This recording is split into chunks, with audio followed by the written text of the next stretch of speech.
Friends welcome to my YouTube channel. Friends DDA की Diwali special housing scheme 2023 के flats visit के क्रम में आज हम नरेला के एचआईजी फ्लैट्स की विजिट करेंगे। इससे पहले हम द्वारका सेक्टर 14 के ईडब्ल्यूएस कैटेगरी के फ्लैट्स की विजिट कर चुके हैं, एमआईजी कैटेगरी के फ्लैट्स की विजिट कर चुके हैं, एलआईजी कैटेगरी के फ्लैट्स की विजिट कर चुके हैं, द्वारका सेक्टर 19B के ईडब्ल्यूएस कैटेगरी के फ्लैट्स की विजिट कर चुके हैं, लोकनायकपुरम के ईडब्ल्यूएस और एमआईजी फ्लैट्स की विजिट कर चुके हैं। आज की वीडियो में हम करेंगे नरेला सेक्टर A1 से लेके A4 के जो एचआईजी कैटेगरी के फ्लैट्स हैं उनकी विजिट। फ्रेंड्स नरेला के एचआईजी कैटेगरी के फ्लैट्स की बात करें तो डीडीए ने कुल 1184 फ्लैट्स रखे हैं अलॉटमेंट के लिए नरेला में।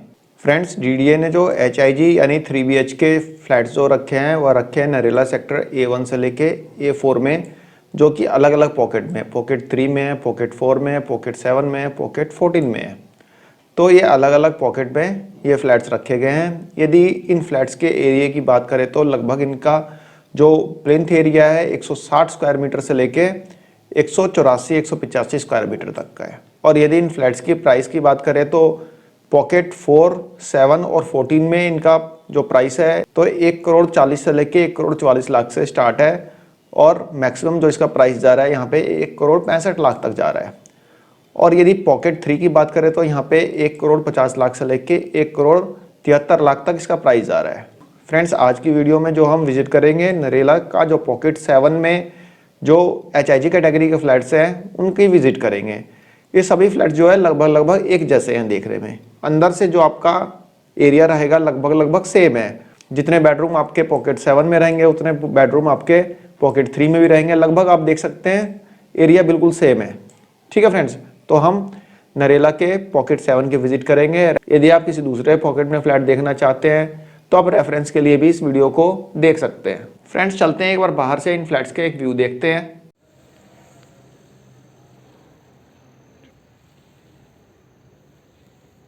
फ्रेंड्स अब फ्लैट को अंदर से देखते हैं। फ्रेंड्स हम फ्लैट को देखते हैं। इसकी एंट्रेंस लॉबी है जो कि 4 foot 9 inch by 7 foot 6 inch है। ये देखिए ये हमारा किचन है, देखिए कितना स्पेसियस है, 11 foot 3 inch by 8 foot 6 inch. ये हमारी किचन के साथ अटैच्ड बालकनी है। इसका भी स्पेस जो है 6 फुट 6 इंच बाई 8 फुट है। अच्छा खासा स्पेसियस किचन है। ये हमारा बेडरूम है, 10 foot 4 inch by 9 foot 9 inch इसका डायमेंशन है। इसके साथ आपका टॉयलेट और बाथरूम अटैच्ड है, आप देख सकते हैं।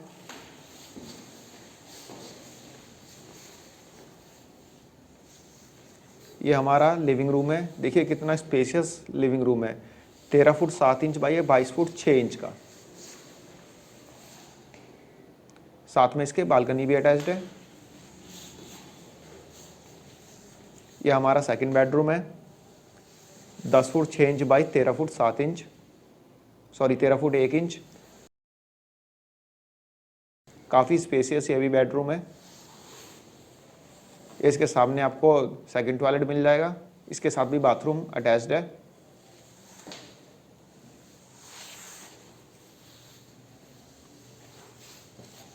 ये आपका मास्टर बेडरूम है, यानी कि इस फ्लैट का सबसे बड़ा बेडरूम। इसके सामने भी एक टॉयलेट और एक बाथरूम मिल जाएगा। जो बेडरूम है इसका डायमेंशन है 10 foot 6 inch by 14 foot 6 inch. काफ़ी स्पेसियस बेडरूम है। इसके साथ आपकी बालकनी भी अटैच्ड है।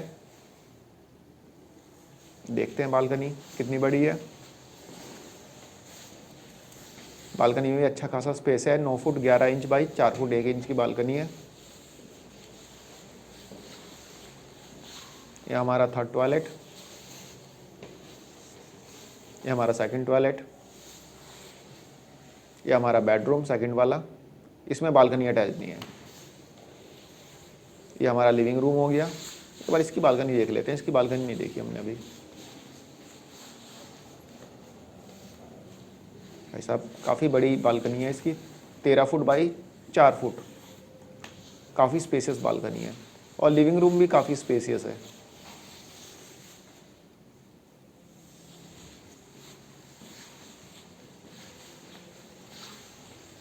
ये हमारा फर्स्ट बेडरूम, इसके साथ टॉयलेट और बाथरूम अटैच्ड है बेडरूम के अंदर ही।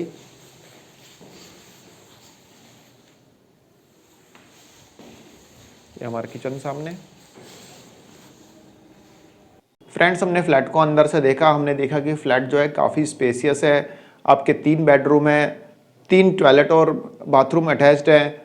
उसके अलावा एक अच्छा खासा लिविंग रूम है, लिविंग रूम के साथ में बालकनी अटैच्ड है। आपके एक जो मास्टर बेडरूम है उसके साथ बालकनी अटैच्ड है। तीसरा, किचन काफ़ी स्पेसियस है और किचन के साथ भी एक बालकनी अटैच्ड है। तो कुल मिला के यहाँ पे आपको 3 बालकनी देखने को मिलेगी। इसके अलावा 3 टॉयलेट और 3 बाथरूम देखने को मिलेंगे और 3 बेडरूम देखने को मिलेंगे। दूसरी बात, डीडीए ने इन फ्लैट्स की फिनिशिंग में काफ़ी मेहनत की है, एक अच्छा टच दिया है इन फ्लैट्स को। फ्रेंड्स, अब समझ लेते हैं कि यदि आप इन फ्लैट्स को खरीदने का सोचते हैं या फिर खरीदते हैं तो आपको क्या एडवांटेज होगा। फ्रेंड्स, सबसे बड़ा एडवांटेज कि नज़दीक में आपके NH1 है, UER2 अंडर कंस्ट्रक्शन है, जल्दी ही चालू हो जाएगा। इसके अलावा Narela industrial area, Bawana industrial area, Sonipat और कुंडली इंडस्ट्रियल एरिया, राई इंडस्ट्रियल एरिया, ये सारे इंडस्ट्रियल एरिया नज़दीक है।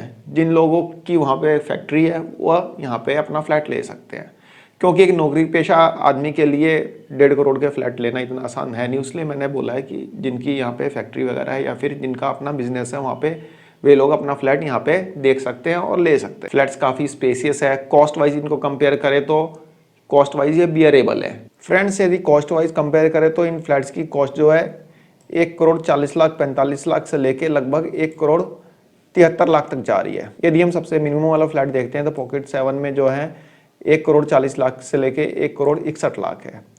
तो ये HIG फ्लैट्स है जिसमें कि 3 बेडरूम आपको मिल रहे हैं 1 करोड़ 40 लाख से लेके 1 करोड़ 61 लाख। वहीं आप द्वारका के HIG फ्लैट्स को देखेंगे तो इनकी कॉस्ट जो है 2 करोड़ 2 लाख से लेके 2 करोड़ 19 लाख है HIG फ्लैट्स की।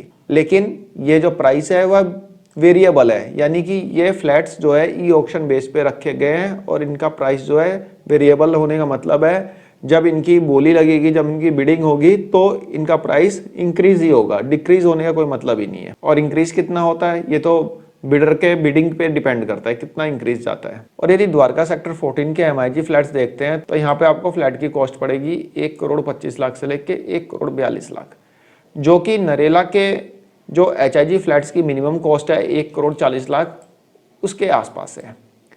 तो यहाँ पे आपको 2 बेडरूम फ्लैट मिल रहा है 1 करोड़ 42 लाख का, और नरेला में आपको 3 बेडरूम फ्लैट मिल रहा है 1 करोड़ 40-42 लाख का।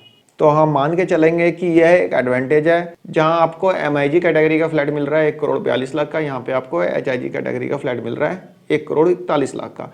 लेकिन जो MIG भी मिल रहा है ना द्वारका में, वो भी वेरिएबल है, यानी उसकी कॉस्ट वेरिएबल है, उसका भी ई ऑक्शन होगा, उसकी भी बिडिंग होगी, तो उसकी कॉस्ट और राइज करेगी। फ्रेंड्स, यदि इन फ्लैट्स के डिसएडवांटेज की बात करें तो पहला डिसएडवांटेज ये है कि नरेला जहाँ पे ये फ्लैट्स हैं उसका भी प्रॉपर डेवलपमेंट हुआ नहीं है।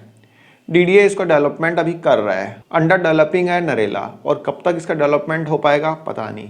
पिछले 10 साल से तो हम सुनते ही आ रहे हैं कि मेट्रो आएगी, मेट्रो आएगी, मेट्रो आएगी, पिछले 10 साल से, लेकिन मेट्रो का कुछ आता पता नहीं है। तो अभी फ़िलहाल अंडर डेवलपिंग ही है, ठीक है। दूसरी बात, इन फ्लैट्स का सबसे बड़ा डिसएडवांटेज जो है डीडीए ने खुद बताया यहाँ पे। अब आप बोलेंगे डीडीए ने कहाँ बताया? फ्रेंड्स, आपने देखा होगा कि दिवाली स्पेशल हाउसिंग स्कीम 2023 में जो भी MIG कैटेगरी के फ्लैट्स हैं और HIG कैटेगरी के फ्लैट्स हैं उनको डीडीए जो है ई ऑक्शन के थ्रू सेल कर रहा है, यानी कि उनकी नीलामी होगी। लेकिन सिर्फ एक नरेला लोकेशन के ही HIG फ्लैट्स हैं जिनकी नीलामी नहीं होगी, उनको DDA first come first serve base पे बेचने की कोशिश कर रहा है, क्योंकि उनको पता है कि ज़्यादा हॉट नहीं है, मतलब लोगों का ज़्यादा रुझान इन पे नहीं होगा। डीडीए को भी पता है, इसलिए फर्स्ट कम फर्स्ट सर्व में इसको डाला है। यदि लोगों का इनके प्रति रुझान होता है, यानी कि इन फ्लैट्स के लिए अट्रैक्शन होता, तो निश्चित तौर पे डीडीए इनको ई ऑक्शन बेस पे सेल आउट करने की कोशिश करता। लेकिन डीडीए ने यहाँ पे इनको ई ऑक्शन में नहीं रखा है, इनको फर्स्ट कम फर्स्ट सर्व में रखा है, क्योंकि डीडीए को पता है कि ये फ्लैट्स उतना सेल आउट होंगे नहीं जितने कि द्वारका और अदर लोकेशन के सेल आउट हो सकते हैं। इसलिए डीडीए ने इन फ्लैट्स को first come first serve base पे रखा है। फ्रेंड्स, एक डिसएडवांटेज ये हो सकता है कि ये जो फ्लैट्स हैं, तो ये फ्लैट्स जहाँ पे हैं उसके बगल में MIG फ्लैट्स है, उसके बगल में EWS कैटेगरी के फ्लैट्स भी हैं। तो एक ही प्रेमिसेस में आपको EWS भी मिलेंगे, MIG भी मिलेंगे और HIG मिलेंगे। ये देख सकते हैं, ये हमारे HIG फ्लैट्स हैं, ये बगल में EWS कैटेगरी के फ्लैट्स हैं और ये पीछे MIG कैटेगरी के फ्लैट्स हैं। MIG हो गया ये EWS हो गया, ये HIG हो गया। तो तीनों एक ही प्रेमिसेस में है। HIG वालों को EWS से प्रॉब्लम हो सकती है। प्रॉब्लम ऐसे तो कोई खास नहीं है, लेकिन एक लिविंग स्टैंडर्ड में अंतर होता है, लिविंग स्टैंडर्ड में डिफरेंस होता है। तो एक बंदा जो 1.5 करोड़ का फ्लैट खरीद रहा है, एक जो 30-32 लाख का फ्लैट खरीद रहा है, तो उनके लिविंग स्टैंडर्ड में निश्चित तौर पे अंतर होगा ही होगा। और एक HIG वाला कभी नहीं चाहेगा कि EWS वाले के साथ रहे। ये एक ह्यूमन टेंडेंसी है, इसमें ऐसा नहीं है कि वो उससे नफरत करता है या कुछ ऐसा। एक ह्यूमन टेंडेंसी है, वह सोचता है कि उसके लेवल का बंदा नहीं होगा, इसलिए थोड़ा सा एक यहाँ पे HIG वालों के लिए थोड़ी सी दिक्कत हो सकती है, क्योंकि प्रेमिसेस एक ही है, सिंगल प्रेमिसेस है, कंपाउंड एक है। ठीक है। दूसरी चीज़, एक पर्सन जो नरेला में 1.5 करोड़ 1 करोड़ 60 लाख रुपए लगाएगा, वो सोचेगा कि उतने में तो चलो कोई नहीं यार, हम द्वारका में ही ले लेंगे, MIG ले लेंगे, MIG से गुजारा कर लेंगे। नरेला में HIG का ऐसा क्या फ़ायदा जब हमें फैसिलिटी किस टाइप की नहीं मिलेगी, मेट्रो स्टेशन का कुछ अता पता नहीं है, मेट्रो का कुछ अता पता नहीं है और उतना डेवलपमेंट है नहीं। हाँ ठीक है, जिसका मतलब सोनीपत जाना है, पानीपत जाना है, कुरुक्षेत्र वगैरह जाना है, तो उसके लिए इजी टू गो होगा, लेकिन अदरवाइज़ वहाँ पे थोड़ी सी प्रॉब्लम तो है ही। दूसरा, वहाँ पे इतना अच्छा माहौल भी नहीं है, वहाँ पे थोड़े से नरेला के आसपास में झुग्गियाँ वगैरह है, क्लस्टर एरिया है, तो वहाँ के लोग वैसे ही मतलब घूमते रहते हैं। थोड़ा सा मतलब लॉ एंड ऑर्डर का इशू है। जो लोग वहाँ पे रहते हैं, जिन लोगों ने EWS कैटेगरी के फ्लैट खरीद रखे हैं, पॉकेट 1C में, 1B में, 1A में, उनको पता है कुछ माइनर दिक्कतें तो हैं ही। बाकी एक बार आप सोच समझ के इन फ्लैट्स में पैसा डालिएगा, क्योंकि यदि आपने इन फ्लैट्स की बुकिंग कर ली तो 10 लाख रुपए इसका बुकिंग अमाउंट है, जो कि नॉन रिफंडेबल है। 10 लाख रुपए सीधे सीधे फंस जाएंगे। इसलिए एक बार जाके आप देखिएगा, यदि कोई भी इन फ्लैट्स को लेना चाहता है तो एक बार जाके देख लेना, तभी इन फ्लैट्स में इन्वेस्ट करने का रिस्क लेना। तो फ्रेंड्स, एक छोटी सी इन्फॉर्मेशन थी, आई होप आप लोगों को पसंद आई होगी। धन्यवाद, नमस्कार।